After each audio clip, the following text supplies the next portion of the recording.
శ్రీమాత్రే నమః. మిథున రాశి వారికి గురుడు శుభగ్రహమా కాదా?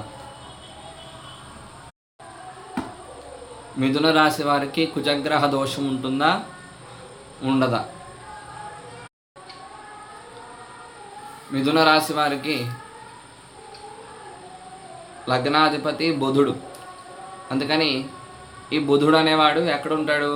శని పాలిత గ్రహాలు ఒక గ్రహం కాబట్టి మిథున రాశి వారికి శని, శుక్ర, బుధ, రాహు ఈ 4 గ్రహాలు కూడా శుభగ్రహాలుగా ఉంటాయి. అలాగే రవి, చంద్ర, కుజ, గురు, కేతువు ఈ 5 గ్రహాలు కూడా మిథున రాశి వారికి పాపగ్రహాలుగా ఉంటాయి. ముఖ్యంగా మిథున రాశి వారు కుజగ్రహాన్ని, గురుగ్రహాన్ని వాడికి సంబంధించిన పరిహారాలు, వాడికి సంబంధించిన జాగ్రత్తలు తీసుకోవాలి. ముఖ్యంగా గురుడు, కుజుడు, ఎందుకంటే ఈ 2 పాపగ్రహాలు.